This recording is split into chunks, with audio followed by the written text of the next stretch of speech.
Picture a village so small you could drive through it in minutes. Tucked away in rural Michigan is a place called Maybee, home to fewer than 600 people. Life here is quiet, steady, and simple. The kind of town where neighbors wave as they pass, where the horizon is lined with farmland, and where Friday nights usually mean a home-cooked meal rather than a late-night adventure.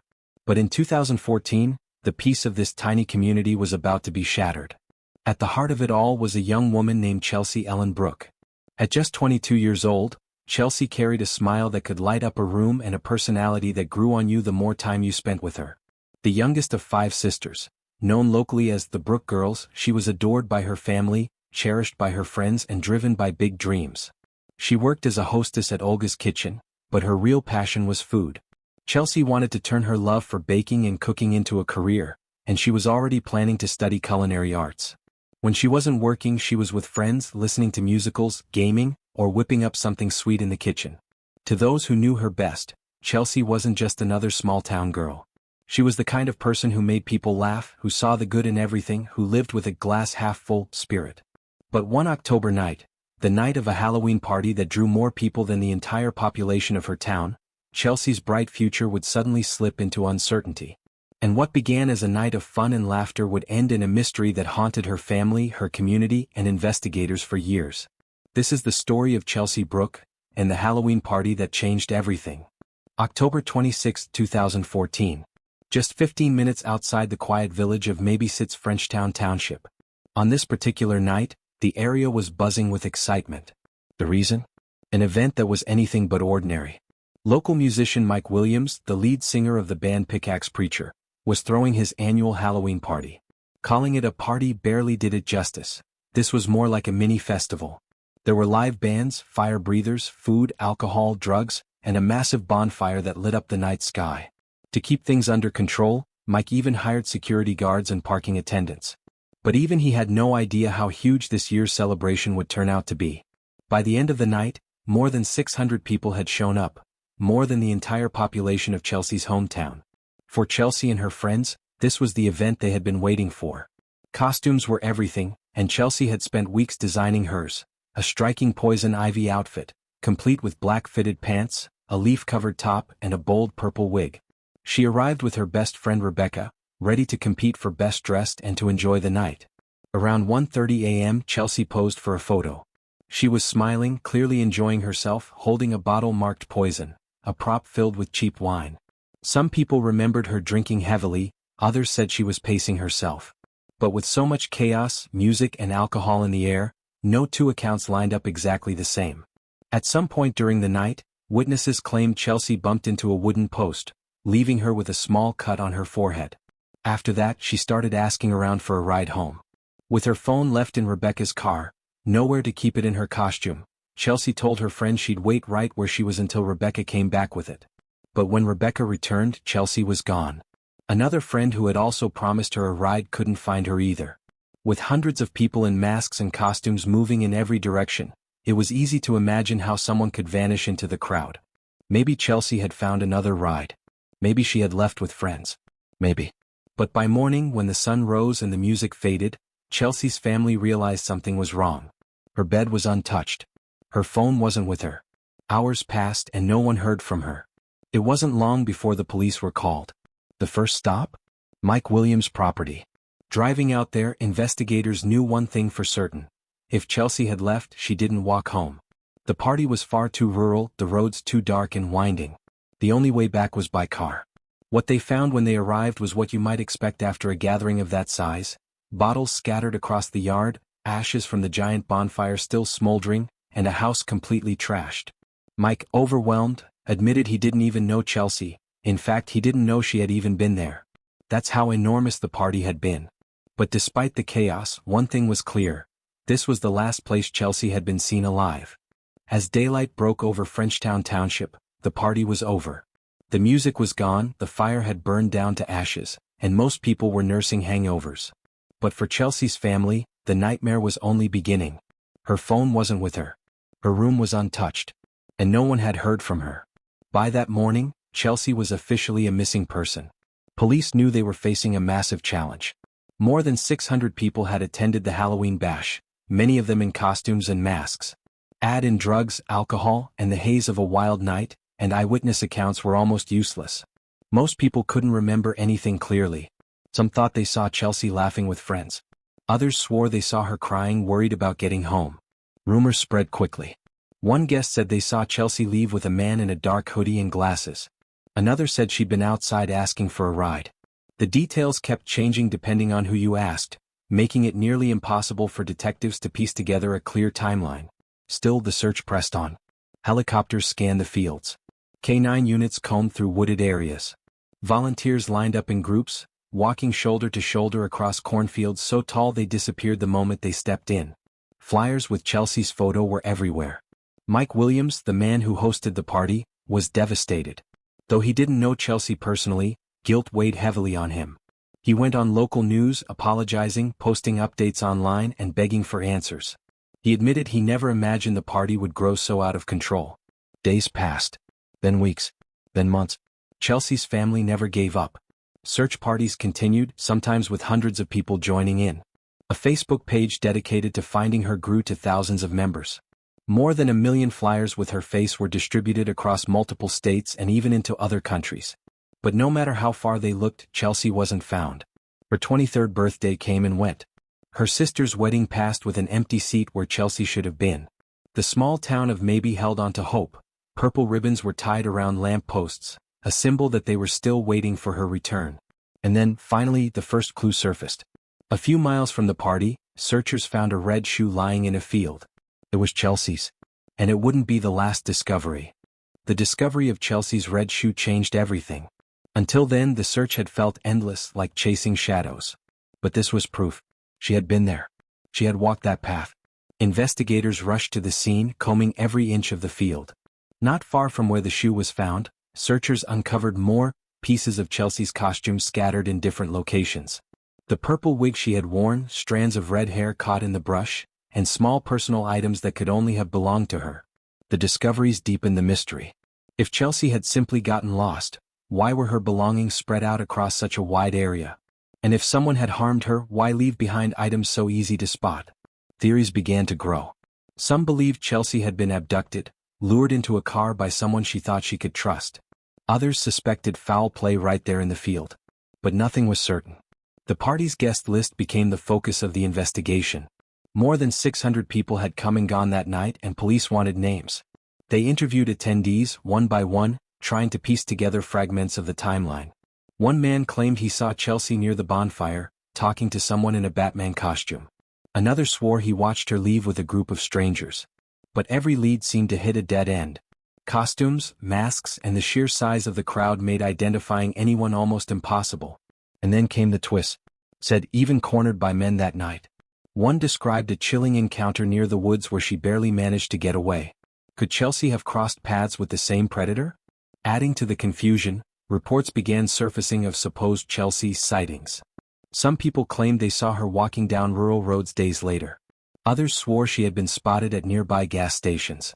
Each report reignited hope, but every one of them collapsed under investigation. Months slipped by, but the case only grew darker. Police kept searching. The community kept hoping. Chelsea's family kept fighting. But for every clue uncovered, more questions appeared.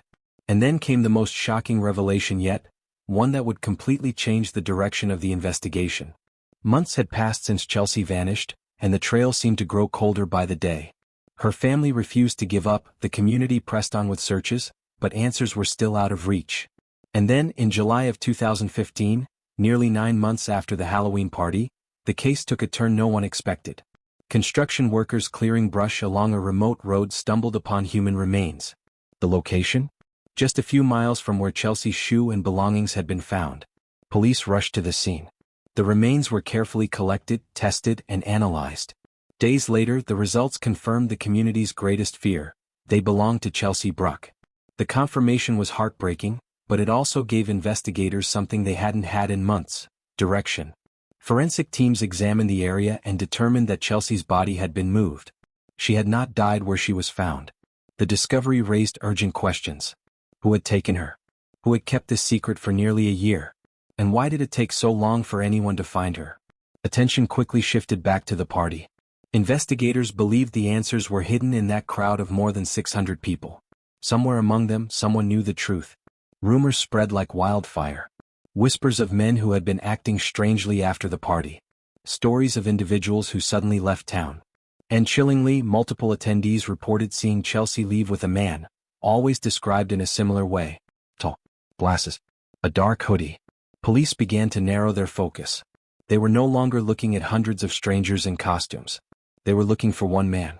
And soon, a new name surfaced, a name that would bring them closer to solving the mystery of what happened to Chelsea Bruck. The discovery of Chelsea's remains meant one thing. This was no longer just a missing persons case. It was a homicide investigation. And detectives knew the killer had walked among the hundreds at that Halloween party. As the investigation tightened, one name kept coming up: Daniel Clay. Clay was a 27-year-old local man who had attended the party that night. At first glance, he didn't stand out. To most people, he was just another guest in costume, blending into the chaos of music, bonfires, and masks. But the more investigators dug, the more troubling details surfaced. Several women came forward describing strange and uncomfortable encounters with him. Some recalled Clay making aggressive advances. Others said he seemed far too interested in women who were clearly intoxicated. One even admitted she had a bad feeling about him the moment they met. But it wasn't just the women's stories that raised suspicion. Clay's own behavior after the party raised questions. In the weeks following Chelsea's disappearance, friends noticed he seemed nervous, distracted, and on edge. Rumors spread that he avoided conversations about the case and bristled whenever Chelsea's name was mentioned. Detectives brought him in for questioning. At first, he denied everything. He claimed he didn't even know Chelsea and had nothing to do with her disappearance. But as evidence stacked up, the cracks in his story began to show. Witnesses recalled seeing a man matching Clay's description with Chelsea late that night. Others remembered a dark car speeding away from the area. And then, most damning of all, Clay's DNA was linked to Chelsea. The pieces were falling into place. Police were no longer chasing rumors, they had a suspect. But what really happened between Chelsea Bruck and Daniel Clay on that October night? The answer would come only after Clay was confronted, and what he admitted left even the most seasoned detectives stunned. Detectives had their suspect, Daniel Clay. But getting the truth out of him wouldn't be easy. When first questioned, Clay stuck to his story. He didn't know Chelsea. He hadn't spoken to her. He had nothing to do with her disappearance. But investigators weren't convinced. They pressed harder, pointing out the holes in his timeline and the evidence that tied him to her. Finally, after hours of interrogation, Clay's story began to change. He admitted he had met Chelsea at the Halloween party. He described her costume, the purple wig, the bottle she carried. He said they had talked, laughed, and eventually slipped away from the crowd together. From there, Clay painted a disturbing picture. He claimed the two engaged in consensual intimacy near the field. But according to him, something went wrong. He insisted Chelsea asked him to choke her during the encounter. Clay said he thought it was part of the moment, until suddenly she stopped breathing. Panic set in. Clay told detectives he tried to revive her but failed. Afraid of what would happen if anyone found out, he said he carried her body to his car, drove her away from the party, and left her in a remote area. This was his version of events. An accident. A mistake. But investigators weren't convinced. They believed Clay had lured Chelsea away from the safety of the crowd, taken advantage of her, and killed her. His story about an accident felt like an excuse, a way to soften the truth of what really happened. Whether accidental or intentional, one fact was undeniable. Daniel Clay was the last person to see Chelsea alive, and he had left her body to rot in a field. The confession was shocking. For Chelsea's family, it was heartbreaking. After months of searching, after holding on to hope she might come home, they now had to accept the truth. But justice was far from over. Clay would face a trial, and the details that emerged in court would reveal even more about what happened on that October night. Daniel Clay's confession had shocked the community, but a courtroom would decide his fate. In 2017, nearly 3 years after Chelsea vanished, Clay stood trial for her murder. The prosecution argued that his story of an accident was nothing more than a cover. They painted him as a predator who had cornered Chelsea that night, overpowered her, and left her in the field to die. The defense, on the other hand, clung to Clay's version, that the death was unintentional, a tragic mistake during an encounter gone wrong. They pushed the idea that Clay panicked and made poor choices afterward, but never meant to kill her. Witnesses took the stand, including women who testified about Clay's disturbing behavior toward them that same night. The jury listened to accounts of him pursuing intoxicated women, refusing to take no for an answer and following them into dark areas. These testimonies created a pattern that was impossible to ignore. For Chelsea's family, every day in court was a painful reminder of the daughter, sister, and friend they had lost. They sat through every detail, every piece of evidence, waiting for the moment justice would finally be served. And then, after weeks of testimony, the verdict came. Daniel Clay was found guilty of second-degree murder and sentenced to decades in prison. He would spend much of his life behind bars. For the Bruck family, it was a bittersweet ending. Nothing could bring Chelsea back, nothing could undo the pain of losing her. But knowing the man responsible could never hurt anyone else brought a measure of peace. Chelsea Bruck was just 22 years old when her life was stolen. A daughter, a sister, a friend, remembered for her kindness, her laughter, and her love of music and art. Her case stands as a reminder that even in the middle of a crowd, surrounded by hundreds of people, someone can still disappear. And that's why her story will never be forgotten. Because in the end, justice wasn't only about punishing the guilty. It was about honoring the memory of Chelsea Bruck, and making sure her name lives on. With the verdict delivered and Daniel Clay locked away, the long nightmare for Chelsea's family had finally reached its end. But the impact of her story didn't stop in that courtroom. In the years that followed, Chelsea's name became a symbol of resilience and community. Her family turned their grief into action, raising awareness for missing persons and pushing for safer community events. They wanted no other family to endure the same pain they had faced. The small town of Maybee, Michigan never forgot her. Purple ribbons still appear on anniversaries of her disappearance, reminders that Chelsea's life mattered and that her story touched thousands far beyond her hometown. Her case also left a lasting reminder: danger can hide in plain sight. Even in the middle of a celebration, surrounded by friends and music, one wrong encounter can change everything. And yet, her story also shows the power of determination. For nearly a year, her family and community never stopped searching. They never gave up hope. Today, Chelsea is remembered not as a victim, but as a young woman full of promise, whose laughter, creativity, and kindness left an imprint on everyone who knew her. And while justice has been served, the true legacy of Chelsea Bruck lives on, in the voices that continue to tell her story, in the people who refuse to forget her, and in the lessons learned from a night that changed everything.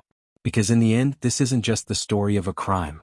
It's the story of a community's fight for answers, a family's endless love, and a young woman whose memory will never fade. If Chelsea's story moved you, don't let it stop here. Subscribe and stay with us as we uncover more cases, more voices, and more stories that must be told. Share this video to keep Chelsea's memory alive, and help bring attention to those who still wait for justice. Your support means we can continue shining a light on the stories the world should never forget.